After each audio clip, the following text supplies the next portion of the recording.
Bismillahirrahmanirrahim. Assalamualaikum warahmatullahi wabarakatuh. Alhamdulillah, nahmaduhu wa nasta'inuhu wa nastaghfiruh. Wa na'udzu billahi min shururi anfusina wa min sayyiati a'malina. May yahdihillahu fala mudilla lahu wa may yudlil fala hadiya lahu. Asyhadu an la ilaha illallah wa la syarika lahu wa asyhadu anna Muhammadan abduhu wa rasuluhu la nabiyya ba'dah. Alhamdulillah, segala puji hanya bagi Allah telah memberikan kita segala nikmat karunia-Nya, anugerah-Nya, segala apa yang kita rasakan, yang kita miliki dari Allah Subhanahu wa taala. Nikmat kesehatan, nikmat ruangan waktu, dan nikmat untuk bisa bersyukur kepada Allah Subhanahu wa taala. Apalagi malam ini, malam hari 16 Agustus, malam 17, mengingat nikmat kemerdekaan, nikmat hidup bebas dari penjajahan, nikmat untuk bisa menentukan nasibnya sendiri. Maka semoga kita senantiasa bisa bersyukur kepada Allah Subhanahu wa taala atas segala nikmat ini. Maka di antara rasa syukur itu kita wujudkan dengan melakukan ketaatan kepada Allah Subhanahu wa taala, dengan beribadah, menjalankan segala perintahnya dan menjauhi segala apa yang dilarang oleh Allah Subhanahu wa taala. Semoga apa yang sudah selesai kita laksanakan, sholat maghrib berjamaah ini merupakan salah satu wujud rasa syukur kita kepada Allah Subhanahu wa taala atas segala karunia-Nya, sehingga bisa menjadi pemberat pahala kita kelak di hadapan Allah Subhanahu wa taala. Salawat dan salam kita sampaikan kepada Nabi kita Muhammad sallallahu alaihi wasallam atas segala nikmat iman ini yang telah memberikan bimbingannya, memperjuangkan, mendakwahkan agama ini dengan setulus-tulusnya, dengan sekuat tenaganya, mengorbankan jiwa, raga, hartanya untuk mendakwahkan agama Islam ini, agama yang mulia ini, sehingga sampai kepada kita. Maka hendaknya kita pertahankan agama ini sampai titik darah penghabisan, menjadikan Nabi kita sebagai suri tauladan, sebagai panutan, sebagai pedoman, sebagai tolak ukur kebenaran untuk menggapai keridhaan Allah Subhanahu wa taala, sehingga kita mendapat syafaat kelak di hari kiamat. Amin ya rabbal alamin. Alhamdulillah, insyaallah mulai malam ini kita akan membahas temanya adalah tazkiyatun nafs, dan saya ambil satu kitab dari Ibnu Qayyim al-Jauziyah, yaitu Ad-Da'u wal Dawa. Nah, Ad-Da adalah penyakit, wad dawa adalah obatnya, penyakit dan obatnya. Penyakit hati, penyakit fisik, penyakit mental, penyakit yang bisa menggerogoti harta, jiwa, bahkan agama manusia ini. Nah, di sini menjelaskan tentang bahwasanya setiap manusia ditimpa oleh suatu musibah, bisa dengan penyakit, bisa dengan bencana, bisa dengan sesuatu yang tidak mengenakannya, sesuatu yang menyulitkannya. Maka Allah Subhanahu wa taala sudah menjamin bahwa setiap penyakit pasti Allah turunkan obatnya. Dalam hadis Sahih Bukhari disebutkan hadis dari Abu Hurairah radhiyallahu anhu, an Nabi sallallahu alaihi wasallam annahu qala, dari Abu Hurairah radhiyallahu anhu, dari Nabi Muhammad sallallahu alaihi wasallam, bahwasanya beliau bersabda, ma anzalallahu da'an illa anzala lahu shifaa. Tidaklah Allah Subhanahu wa kecuali Allah Subhanahu wa taala menurunkan pula obatnya. Ada obat, setiap penyakit ada obat. Setiap kesusahan manusia ada jalan keluar. Setiap bahkan satu kesulitan ada banyak jalan keluar. Kalau dalam surat As-Sad, A'udzubillahi minasyaitonir rajim. Bismillahirrahmanirrahim. Inna ma'al usri yusra. Inna ma'al usri yusra. Inna ma'al usri yusra. Dalam satu kesulitan ada dua kemudahan. Bahkan banyak kemudahan yang diberikan oleh Allah Subhanahu wa taala. Dalam hadis yang lain, dalam riwayat Muslim dari hadis Jabir bin Abdullah, qala Rasulullah sallallahu alaihi wasallam, dari Jabir bin Abdullah, ia berkata, Nabi Muhammad sallallahu alaihi wasallam bersabda, likulli da'in dawa, setiap penyakit ada obatnya. Fa idza usiba dawa udda, kalau obat itu pas cocok mengenai penyakit bara bi'idznillah atau bari bi'idznillah, akan sembuh dengan izin Allah. Berarti obat tidak menyembuhkan, yang menyembuhkan adalah Allah Subhanahu wa taala. Tapi Allah menurunkan sarananya, yaitu obat penawar dari segala penyakit. Apakah itu penyakit badan, penyakit fisik, penyakit mental, penyakit psikologis. Dalam hadis yang lain riwayat Imam Ahmad, Nabi Muhammad SAW bersabda, Inna Allah lam yunzil da'an illa anzala lahu shifaan. Sesungguhnya Allah Subhanahu wa taala tidak menurunkan suatu penyakit kecuali Allah menurunkan kesembuhan. Alimahul man alim. Orang yang tahu cara pengobatannya, dia itu yang tahu, yang bisa mencari kesembuhan. Wa jahilahu man jahilah. Dan orang yang tidak tahu, karena tidak mempelajarinya, dia tidak tahu. Maka kalau secara fisik kita berobat kepada yang lebih tahu, kepada dokter, itu masuk disyariatkan. Kepada orang yang tahu pengobatan, entah itu secara tradisional, kalau itu terbukti, atau secara medis, secara teknologi modern, boleh-boleh saja mengambil, mencari jalan kesembuhan dengan perantara ilmu kesehatan, disyariatkan. Nah, kemudian dijelaskan dalam hadis yang lain, lafaz yang lain, innallaha lam yada'an illa wada'a lahu shifaan aw dawa'an illa da'an wahid. Sesungguhnya Allah Subhanahu wa taala tidak meletakkan suatu penyakit kecuali meletakkan baginya penawar yang menyembuhkan, aw dawa'an atau obatnya, kecuali satu, illa da'an wahidan, kecuali satu macam penyakit saja yang tidak ada penawar, tidak ada yang bisa menyembuhkannya. Qalu ya Rasulullah ma huwa? Maka para sahabat bertanya, ya Rasulullah, apa itu sakit yang tidak bisa diobati? Qala al-araf, sakit tua. Manusia pasti tua, pasti akan menuju Tuhannya, dipanggil oleh Allah Subhanahu wa taala. Nah, hadis riwayat Ahmad dan Tirmidzi. Ini tentang bagaimana seseorang itu kalau tidak tahu harus bertanya kepada yang mempelajarinya, yang mengetahuinya. Dalam satu perjalanan para sahabat, dalam salah satu hadis disebutkan, hadis dari Jabir bin Abdullah, qala kharajna fi safarin, kami menempuh suatu perjalanan. Di beberapa orang sahabat, satu rombongan perjalanan. Fa'asabara julan minna hajarun. Maka salah seorang dari antara kami para sahabat yang rombongan itu ada yang ketimpa batu kepalanya. Kemudian bocor fasan jauh fi ra'sihi, luka menganga di kepalanya. Summa ihtalam, nanti uji lagi. Dia sudah kena batu kepalanya, bocor, terluka, berdarah.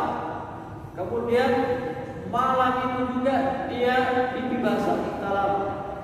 Maka dia bertanya kepada sahabatnya lain, Fasa'ala ashabahu, bertanya pada sahabat-sahabat yang lain. Faqala hal tajiduna li rukhsatan fit tayammum. Apakah karena dia kan mimpi basah, maka dia kewajibannya secara syariat adalah mandi junub. Maka orang ini karena merasa luka di kepalanya bertanya kepada sahabat yang lain, hal tajiduna li rukhsatan fit tayammum. Apakah menurut kalian aku boleh mendapat rukhsah untuk tayamum saja, tidak usah mandi karena kepalaku terluka, menganga lukanya. Para sahabat ini sebenarnya tidak tahu, tapi mereka langsung membuat keputusan berfatwa tentang sesuatu yang tidak mereka ketahui. Mana judullah kau rukhsatan? Mereka mengatakan sahabat yang lain, gak ada kami dapati bagimu rukhsah keringanan. Gak boleh kalau sekedar tayamum, harus mandi. Menurut sahabatnya. Wa anta taqdiru 'alal ma', kamu kan bisa mendapatkan airnya ada dan kamu bisa untuk mandi. Padahal dia terluka kepalanya. Faghtasal, maka orang itu mandi. Ternyata lukanya tambah parah. Famata, meninggal dunia orang ini. Falamma qadimna ala Rasulillah sallallahu alaihi wasallam. Ketika ada di perjalanan itu wafat, kubur di situ, lapor ketika sampai ke Madinah kepada Nabi Muhammad SAW. Ahbar bidzalik, mereka menceritakan peristiwa itu. Maka Nabi Muhammad SAW qataluhu, mereka semua membunuhnya, berfatwa dengan sesuatu yang tidak mereka ketahui. Qatalahullah ala sa'alu idza lam ta'lamu. Kenapa mereka tidak bertanya kepada yang lebih tahu kalau tidak mengetahui? Fa inna ma syifa'ul as-su'al, sesungguhnya obat dari kebodohan, ketidaktahuan adalah bertanya. Inna ma yakfihi an yatayammam, cukup baginya untuk tayamum saja, enggak usah mandi. Nah, wa ya'sira aw yuhsin ala jurhihi irfatan, dan lukanya ditutup dengan perban atau yang lainnya, sekedar diusap saja. Sumayang sawu alaiha, kemudian diusap saja, diperban kemudian diusap, enggak usah dituangkan air. Wa yaksilu sa'ira jasadihi, yang tidak kena luka boleh disiram dengan air mandi. Kepalanya yang luka cuma diperban dan diusap saja, enggak usah kena. Ini salah satu contoh bahwa kebodohan itu bisa membawa bencana, ketidaktahuan bisa menjerumuskan seseorang.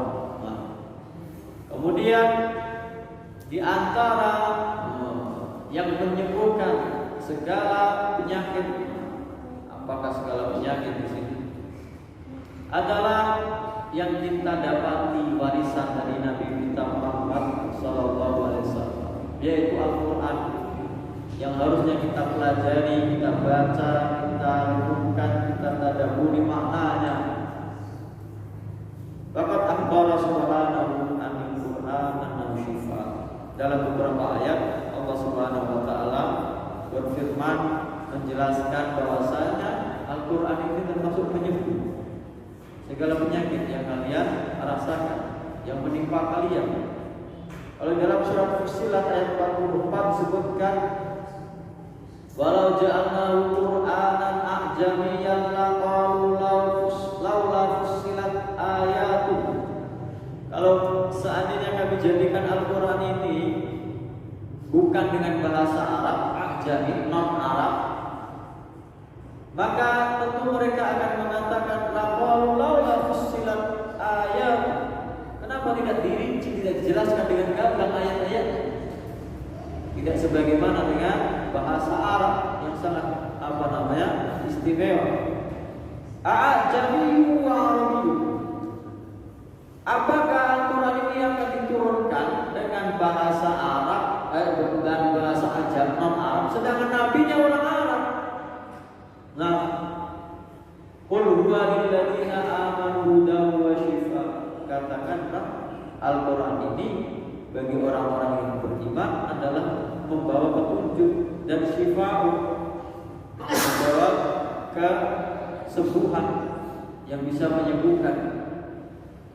Walladzina la yu'minuna fi adhanihim waqr wa huwa 'alaihim a'ma. Sedangkan orang-orang yang tidak beriman, bagi mereka ketika mendengar Al-Quran seperti tersumbat ada penutup di dalam telinganya, dan mereka buta, tidak bisa melihat kebenaran yang ada di dalam Al-Quran. Ulaika yunadawna min makanin ba'id.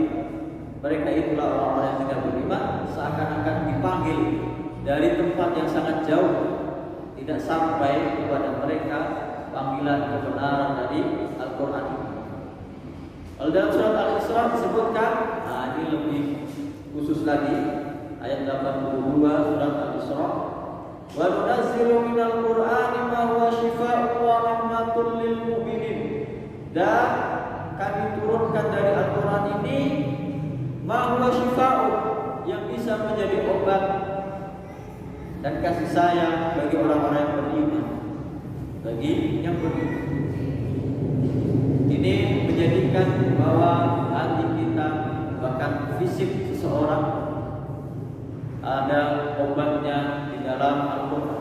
Semua keresahan kita, kegelisahan, kesulitan hidup yang dia hadapi, obatnya ada di dalam Al-Quran.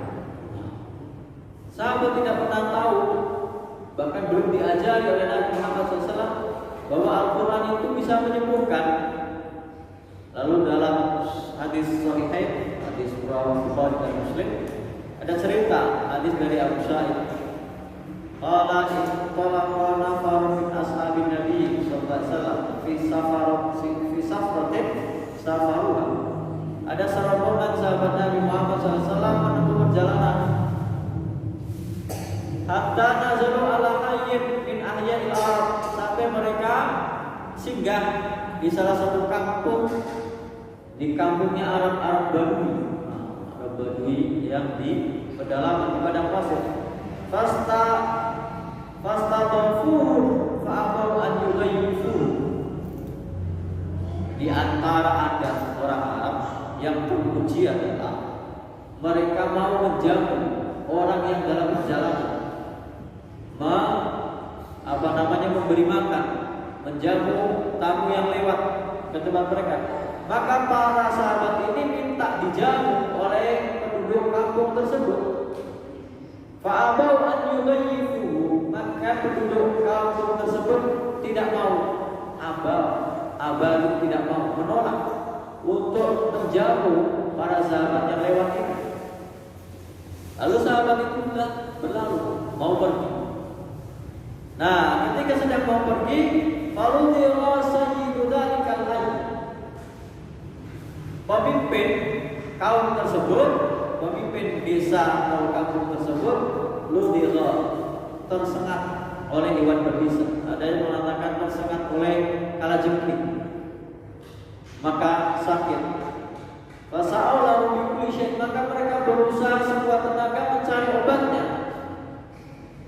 La yanfa'u syai', tetapi ternyata enggak ada manfaat, enggak ada yang cocok, enggak ada yang bisa menyembuhkannya dengan berbagai usaha mereka. Faqala ba'duhum, maka sebagian mereka ketika melihat rombongan sahabat ini, lau ataitum haula'i rahmah alladzina nazalu, kenapa kalian tidak mendatangi minta tolong kepada rombongan tadi yang lewat? Mungkin saja la'allahu an yakuna inda ba'dim syai', mungkin di antara mereka ada yang bisa menyembuhkan, mengobati ketua kampung ini, pemimpin kabilah ini. Fatau, maka mereka mendatangi para sahabat. Faqalu ayyuhallah inna sayyidana ludhiya, wahai rombongan ini, ketua atau kepala suku kami tersengat kalajengking, disengat hewan berbisa. Wa sa'ayna lahu bi kulli syai'in la yanfa'u, kami sudah berusaha mengobatinya dengan berbagai cara, tidak ada manfaat, tidak sembuh. Bal inda Fa'idha ahadun minkum min syai', apakah di antara kalian ada yang bisa mengobatinya? Faqala ba'dhum na'am. Di antara para sahabat berkata, iya. Wallahi inni la'arqi. Demi Allah aku bisa meruqyah. Walakin wallahi istadafnakum falam tudayyifuna. Tapi demi Allah kami minta dijamu oleh kalian sebagai tamu, tapi kalian tidak mau menjamu kami. Fama ana biraqin hatta taj'alu lana jublan. Maka kami tidak akan meruqyah, mengobati ketua kampungmu kecuali ada bayaran. Karena tadi minta dijamu, tidak dijamu sebagai tamu. Maka fasalahu ala qati'in minal walad. Maka mereka sepakat bayarannya ada beberapa kambing. Fattalaqa yadkhulu alaihi. Maka para sahabat ini menuju kepala kampung itu yang sakit, lalu meruqyah. Ruqyahnya apa? Membaca surah Al-Fatihah. Bisanya itu. Wa yaqra'u alhamdulillahirabbil alamin, surah Al-Fatihah. Artinya satu surat. Fa ka'anna manusyita min iqalih. Maka setelah dibaca Al-Fatihah, dia seakan-akan terlepas dari suatu ikatan, bebas dari penyakitnya. Faqtalaqa yamshi, dia langsung bisa berjalan. Wa ma bihi walaq, enggak ada bekas rasa sakit, sembuh. Fa'alfauhum, maka mereka memenuhi janjinya membayar ju'lahu alladhi sanahu alaihi. Bayarannya yaitu beberapa kambing yang mereka sepakati. Faqala ba'dhum, para sahabat ini di antara mereka yang ikut rombongan berkata, iktasimu. Faqala alladhi raqa, ya sudah kita bagi ini kambingnya, kita buat untuk bekal perjalanan. Maka orang yang meruqyah tadi, dia memutuskan la naf'al hatta na'tiya an-nabiyya sallallahu alaihi wasallam. Kita enggak akan otak-atik tidak mengganggu kambing bayaran ini sebelum kita sampai kepada Nabi Muhammad SAW. Boleh atau enggak mendapat bayaran dari ruqyah, dan bagaimana ruqyah ini? Pada lahu alladzi kana, maka ketika berjumpa Nabi, maka kami mengabarkan yang telah terjadi. Wa naqulu bima ya'muruna, maka kami tunggu apa yang diperintahkan Nabi. Faqadimu ala Rasulullah SAW fadakaru lahu dzalik. Maka setelah Nabi Muhammad SAW bertemu, kemudian mereka menceritakan ceritanya tadi, kejadiannya, maka Nabi Muhammad SAW bersabda, wa ma yudrika annaha ruqyah. Siapa yang mengajari kamu bahwa Al-Fatihah itu adalah ayat ruqyah, bisa untuk meruqyah. Maka berarti membenarkan boleh meruqyah dengan ayat-ayat Al-Quran. Bukanlah kemudian Nabi Muhammad SAW bersabda, kalian sudah benar. Apa yang istilah kalian itu benar. Iktasimu wa bilhuli ma'kum sahman. Sudah bagi sana kambingnya, dan Nabi minta sebagian dari kambing tersebut. Nah, ini menunjukkan bahwasanya setiap penyakit ada obatnya, dan obatnya salah satunya adalah dengan Al-Quran, membacakan ruqyah kepadanya. Saya dulu ketika cerita di pedalaman yang nggak ada, ya jauh dari sarana pengobatan, nggak ada rumah sakit, jauh, ada pun puskesmas tapi jauh. Salah satu teman saya itu nggak bisa, kalau yang lain itu memang dilatih untuk sekedar bekam atau yang lain ada pengobatan. Jadi orang pedalaman itu mengandalkan dukun, pakai ritual kayak kita itu ya, semacam kayak kuda lumping, ada mantra-mantra yang kemudian dia kesurupan, pakai daun-daunan kemudian disemburkan. Nah, sebelum berangkat ke sana memang kami sudah diajari untuk ruqyah dan beberapa tibu nabawi seperti bekam dan lain sebagainya. Maka ada teman saya ini nggak bisa bekal, andalannya cuma ruqyah. Pokoknya kalau ada orang sakit, ada orang sakit di ruqyah, siapapun itu, bahkan orang kafir pun minta di ruqyah sama dia di ruqyah. Bahkan dia sampai berani berkata, saya nggak pernah berani mengatakan seperti ini, tapi teman saya ini berani. Setiap dia mau meruqyah orang di kampung itu, di pedalaman, dulu itu bensin masih 4.000, 2006. Itu di sana itu pedalaman itu 12.000. Itu setiap dia mau meruqyah sama orang itu, bahkan yang non muslim, dia katakan, kalau bapak nggak sembuh saya ruqyah, berarti Islam itu bohong. Ternyata sembuh semua. Apapun yang dirasakan, nah ini karena Allah SWT. Tapi saya nggak berani seperti itu. Berarti ruqyah termasuk sarana untuk pengobatan fisik maupun non fisik. Bahkan dukun-dukun yang tadi yang kerjanya mengobati, yang kerjasama dengan jin, yang melakukan ritual-ritual tertentu, ya ada tariannya, namanya kalau sana namanya sikiri. Kira itu dukun-dukun yang mengobati orang-orang di situ. Nah, ketika diruqyah, orang itu ngaku sama teman saya ini, itu setelah diruqyah, Pak Ustaz, teman-teman saya ini pada kaku. Temannya siapa? Jin-jin itu, yang dia kerjasama dengan dia, yang membuat ritual-ritual itu nanti datang jinnya dan dia kayak kesurupan. Sejak itu, dan dia ikut percaya dengan adanya. Dan anehnya, ada seorang Nasrani, karena mayoritas Nasrani non Muslim, itu bahkan sampai punya Al-Quran kecil sendiri. Karena mereka kan pelaut, jadi kebanyakan kampungnya itu di tepi pantai. Orang Nasrani itu punya Al-Quran dan dia jadikan jimat kalau kemana-mana, ke laut, kemana, untuk keselamatan. Itu orang Nasrani. Karena bergaul dengan orang. Itu salah satu kejadian yang pernah saya alami di tempat tersebut. Nah, maka di antara sarana untuk mencari kesembuhan, mencari pengobatan adalah dengan berdoa kepada Allah Subhanahu wa Ta'ala. Doa itu senjata orang beriman. Doa itu adalah bisa menghilangkan bencana, musibah, penyakit, baik itu belum datang ataupun sudah datang, belum menimpa atau sudah tertimpa musibah.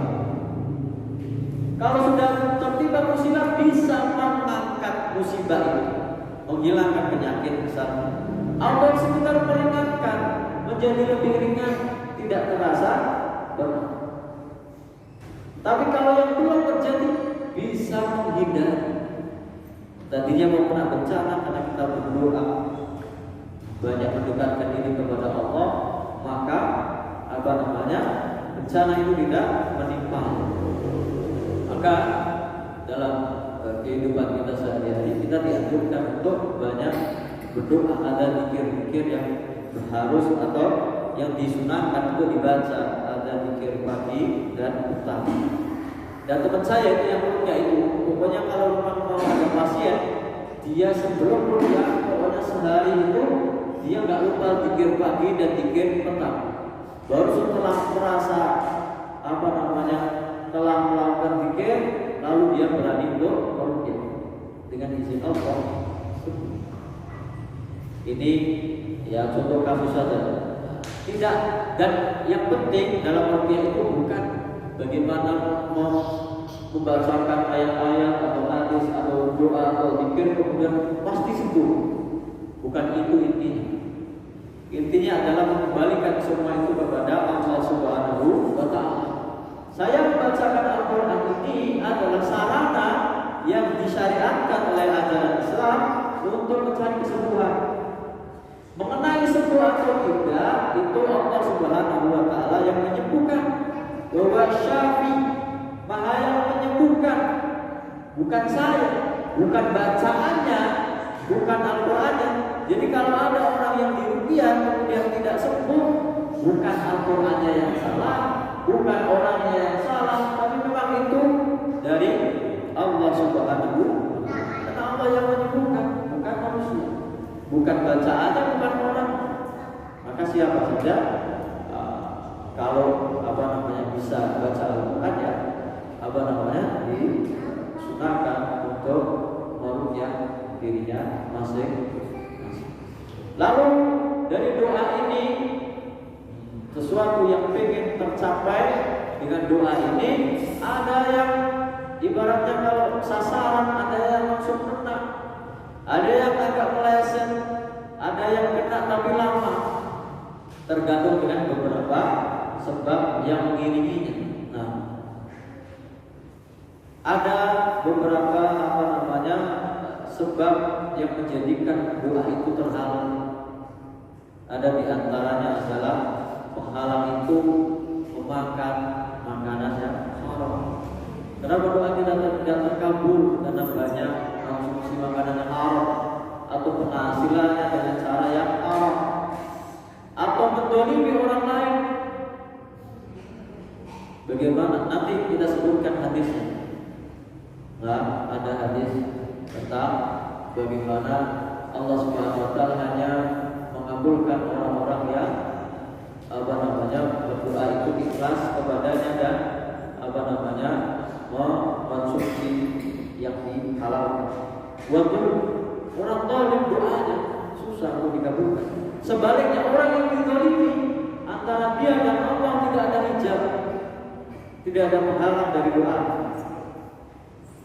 Kemudian banyaknya dosa dan maksiat. Nah, ini termasuk yang menjadikan doa itu terhalang untuk bisa dikabulkan oleh Allah Subhanahu. Atau lalai doa seperti kita ketika istighfar, ketika bertasbih, subhanallah, subhanallah, astagfirullah, tapi pikirannya kemana-mana. Pikirannya kemana-mana, gak ada khusyuknya, gak dengan sepenuh hatinya, lalai, tidak khusyuk, tidak fokus terhadap apa yang diucapkan. Nah, hadisnya tentang makanan yang haram tadi yang menghalangi doa, hadis dari Abu Hurairah radhiyallahu anhu, dari Nabi SAW, dari Nabi Muhammad SAW menunjukkan bahwa ketika kita berdoa harus yakin bahwa Allah yang Maha mengabulkan. Allah wa antum muqinuna bil ijabah. Nabi SAW bersabda, mintalah kalian kepada Allah dan yakin sepenuh hati bahwa Allah pasti mengabulkan. Gak ada keraguan-keraguan, gak ada apakah kayak saya ini pantas untuk diijabahi. Enggak, Allah Subhanahu wa Ta'ala sudah menjadikan ud'uni astajib lakum, mintalah kalian kepadaku, niscaya akan kabulkan. Wa'lamu anna Allah la yaqbalu du'aan min qalbin lahir ghafilin lahir. Dan ketahuilah Allah Subhanahu wa Ta'ala tidak akan mengijabahi, mengabulkan doa orang yang hatinya lalai. Ucapannya seperti ini tapi hatinya tidak khusyuk, tidak ikut meresapi apa yang diucapkan, tidak menyadari apa yang diucapkannya. Maka di antara manfaat yang paling utama menghilangkan penyakit kita adalah berdoa kepada Allah Subhanahu wa Ta'ala. Maka makanan haram juga seperti itu. Dalam hadis Sahih Muslim sama dari hadis Abu Hurairah, qala Rasulullah SAW. Abu Hurairah beliau berkata, Rasulullah SAW bersabda, ayuhan nas, wahai orang-orang baik manusia, innallaha thayyib la yaqbalu illa thayyiban. Sesungguhnya Allah Subhanahu wa Ta'ala itu Maha bagus dan tidak menerima kecuali yang hanya yang bagus-bagus saja, yang halal saja. Jadi di dalam Islam itu tidak ada model kayak Robin Hood, maling kemudian bersedekah, tidak ada. Yang namanya sedekah amal dia dengan cara yang baik, dari penghasilan yang baik, lalu dihitung sebagai sedekah, diamalkan untuk kebaikan. Bukan mencari korupsi kemudian sedekah, tidak ada dalam Islam. Tidak ada ajaran seperti itu. Wa inna Allah amara al-mu'minina bima amara bihil mursalin. Sesungguhnya Allah Subhanahu wa taala memerintahkan orang-orang beriman sebagaimana Allah memerintahkan para nabi dan rasul. Apa perintahnya? Ya ayyuhar rusulu kulu minat thayyibati wa'malu shalihan. Wahai para rasul, makanlah oleh kalian yang baik-baik saja dan beramallah yang saleh. Ketaatannya baik juga. Inni bima ta'maluna alim. Sesungguhnya aku Allah Subhanahu wa taala Maha mengetahui atas apa yang kalian lakukan. Dalam itu surat Al-Mu'minun ayat 51. Dalam surat Al-Baqarah ayat 172, ya ayyuhalladzina amanu kulu min thayyibati ma razaqnakum. Wahai orang-orang yang beriman, makanlah dari yang baik-baik, dari yang kami rizkikan kepada kami. Halalan thayyib. Kemudian Nabi Muhammad SAW menceritakan seorang lelaki yutirus safar, menempuh perjalanan. Nah, di antara sebab ijabahnya doa adalah ketika orang dalam perjalanan banyak berdoa. Ketika sedang dalam perjalanan, karena itu termasuk waktu orang diijabahi doa. Orang ini menempuh perjalanan, perjalanannya untuk ketaatan. Yutirus safar, asy-asya akbara, rambutnya acak-acakan, badannya lusuh, pakaiannya kumal, gak ngurusi fisiknya, urusannya adalah kepada Allah, itu ibadah. Sudah menempuh perjalanan, yang di situ adalah alasan atau sebab bisa dijabai doa, dia fokusnya kepada Allah, ikhlas, tidak ngurusi dirinya, khusyuk kepada Allah. Gak ngurusi penampilannya, rambutnya acak-acakan, pakaiannya lusuh penuh, dia tidak ngurus itu. Yang dia urusi adalah hubungannya dengan Allah Subhanahu wa taala. Yaqulu yadayhi, menengadahkan tangannya ke atas. Berarti ini termasuk diijabai doa. Ketika berdoa disunahkan untuk mengangkat kedua tangan. Mengangkat kedua tangan dalam berdoa itu, kalau dalam hadis itu hukumnya mutawatir makna.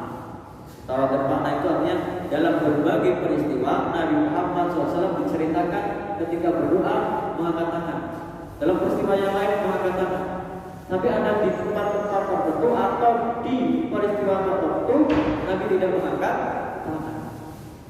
Tapi banyak periwayat ketika Nabi SAW berdoa itu dengan mengangkat, maka ya mengangkat tangannya. Ini termasuk asbab di ijabai doa. Yang ila sama, menengadahkan tangannya ke langit, lalu mengucapkan di antara sebab dijabai doa adalah menyebut nama Allah SWT. Ya Rabb, ya Rabb, ya Allah, ya Allah, kabulkanlah. Tapi ternyata orang ini tidak dikabulkan doanya. Kenapa? Wa mat'amuhu haram, wa mashrabuhu haram, wa malbasuhu haram, wa ghudiyatuhu haram. Sedangkan makanannya haram, minumannya haram, pakaiannya haram, dia kenyang dari benda-benda makanan yang diharamkan oleh Allah Subhanahu wa taala. Dagingnya tubuh dari Allah. Fa'anna yustajabu lahu. Kalau dalam riwayat fa'anna yustajabu lahu. Fa'anna yustajabu lahu. Bagaimana mungkin orang seperti ini bisa dikabulkan? Maka di antara sebab penyakit kita, di antara terhalangkan doa-doa kita, maka kita harus introspeksi. Jangan-jangan kita mendolimi orang lain. Jangan-jangan ada hal yang haram yang masuk ke dalam harta kita. Jangan-jangan kita belum berbakti kepada kedua orang tua. Jangan-jangan kita banyak bermaksiat kepada Allah Subhanahu wa taala. Jangan jadi orang yang menghadap Allah ketika butuh saja. ketika perlu saja, ketika sedang terdesak saja. Ingatlah kepada Allah ketika kamu senang, ketika kamu lapar, ketika kamu sedang bahagia. Maka Allah akan ingat kepadamu ketika kamu susah, ketika kamu kesulitan. Nah, ini apa namanya? Doa. Doa itu bisa menyembuhkan penyakit, bisa mengangkat bencana, musibah. Doa adalah senjata. Sama ini hadis dari Nabi Muhammad SAW. Doa silahul mukmin. Doa itu senjatanya orang beriman. Kalau ada yang lain, bahkan kita menikmati mendapatkan kemerdekaan itu, kalau dalam pembukaan kan sudah jelas atas berkat rahmat Allah Subhanahu wa Ta'ala. Bangsa Indonesia itu merdeka bukan karena senjata, bukan karena kekuatan manusia, bukan karena kecerdasan, bukan karena kekuatan, tetapi karena rahmat kasih sayang Allah Subhanahu. Karunia dari Allah.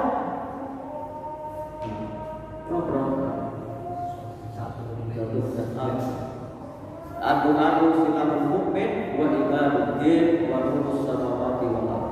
Doa itu senjata orang beriman, tiangnya agama dan cahaya langit.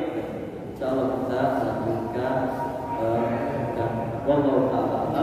Kita buka dengan doa kita subhanallah wa bihamdihi asyhadu an la ilaha illa anta astaghfiruka wa atubu ilaik.